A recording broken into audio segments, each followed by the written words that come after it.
রামঠাকুর কলেজে ভর্তি প্রক্রিয়া নিয়ে চরম উত্তেজনা তৈরি হয়। পরিস্থিতি সামাল দিতে এডিনগর পুলিশ সহ টিএসআর মোতায়েন করা হয়েছে। উচ্চ শিক্ষা দপ্তরের নির্দেশ অনুযায়ী রাজ্যের কলেজগুলোতে অনলাইনে ভর্তি প্রক্রিয়া চলছে। এরই মধ্যে আজ এই ভর্তি কেন্দ্রিক বিষয়কে নিয়ে আগরতলার রামঠাকুর কলেজে এক নিন্দনীয় ঘটনা সংঘটিত হয়েছে। জানা গেছে, যখন অনলাইনে ভর্তি প্রক্রিয়া চলছে ঠিক সে সময় একাংশ ভর্তি প্রত্যাশী এবং তাদের সহযোগীরা মহাবিদ্যালয়ের প্রবেশ করে রীতিমতো হই হুল্লোড় করতে থাকে এবং একটা সময়ে কলেজ অধ্যক্ষের রুমের দরজায় লাথি মারা পর্যন্ত হয় বলে অভিযোগ করেন কলেজের অধ্যক্ষা। পাশাপাশি অধ্যক্ষা দাবি করেন, উচ্চশিক্ষা দপ্তরের নির্দেশ অনুযায়ী পোর্টালে ভর্তি প্রক্রিয়া চলছে এবং এই ভর্তি প্রক্রিয়া শেষ হওয়ার পরে যারা অবশিষ্ট থাকবেন তাদের এ ব্যাপারে হয়তোবা দপ্তর কোনো সিদ্ধান্ত গ্রহণ করবেন, এমনটা দাবি কলেজ অধ্যক্ষার।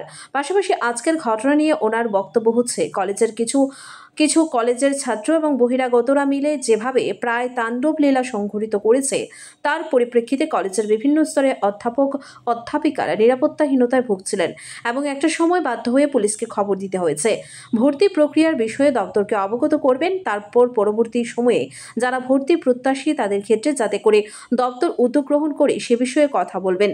এই কথা বলার পাশাপাশি কলেজের অধ্যক্ষা আজকের ঘটনাকে গভীর ভাষায় নিন্দা জানিয়েছেন।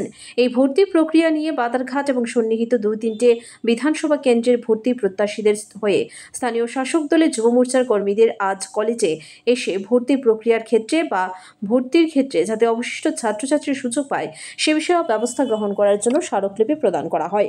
এটা হচ্ছে এখন যে ভর্তিটা হচ্ছে সেটা হচ্ছে পুরোপুরি অনলাইন প্রসিডিওরে ভর্তিটা হচ্ছে সমাজ পোর্টাল দিয়ে।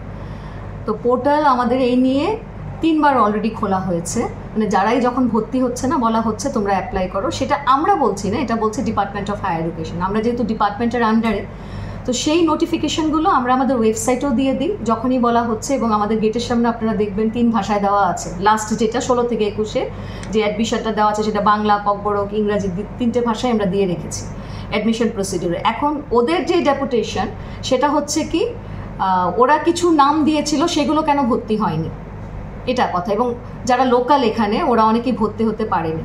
তো যেটা ডেপুটেশন আমাদের কাছে এসছিল সেটা আমরা অলরেডি হায়ার এডুকেশনকে দিয়েছিলাম, বলেছিলাম কনসিডার করার জন্য। হয়তো হায়ার এডুকেশন একটা কনসিডার করবে, কিন্তু যেহেতু অনলাইন প্রসিডিওর চলছে এখনও, তো সেই কারণে হায়ার এডুকেশন এক্ষুনি ধরেনি। অনলাইন প্রসিডিওরটা যখন অনলাইনেই চলবে, কিন্তু যখন মানে পুরোপুরি কমপ্লিট হয়ে হয়তোবা সেই লিস্টটাকে ধরার কথা ছিল। তো এটা হচ্ছে মেইন। তো ওদের মেইন কথা হচ্ছে এই ডেপুটেশন দিতে এসে আপনারা হয়তো দেখেছেন আপনার আমাদের দরজাতে লাথি এইসব দিয়ে, মানে যাই হোক পরে দিয়ে একটা টিম এসছে, এসে আপনারা দেখলেন যে ওরা আমাদের সঙ্গে কথা বলেছে। ওরা রিকোয়েস্ট করেছে যে ম্যাডাম গত বছর এরকম অ্যাডমিশন হয়েছিল, এই বছর কেন হচ্ছে না। তো এই বছর যে হবে না সেটা তো আমরা বলছি না, সেটা পুরোপুরি হায়ার এডুকেশনের আন্ডারে আছে। আমরা হায়ার এডুকেশনের আন্ডারে হায়ার এডুকেশন যখন আমাদের অর্ডার দেবে সেইভাবে করব। আগে যেটা ভর্তির প্রসিডিওর ছিল সেটাও অনলাইনে ছিল, কিন্তু সেটা একবার স্টুডেন্টরা একবার হয়তো ফিল আপ করতো, তারপরে সেটা স্পটের মাধ্যমে চলতো। কিন্তু এখন প্রসিডিওরটা হচ্ছে এটা কন্টিনিউয়াস প্রসেসে চলছে।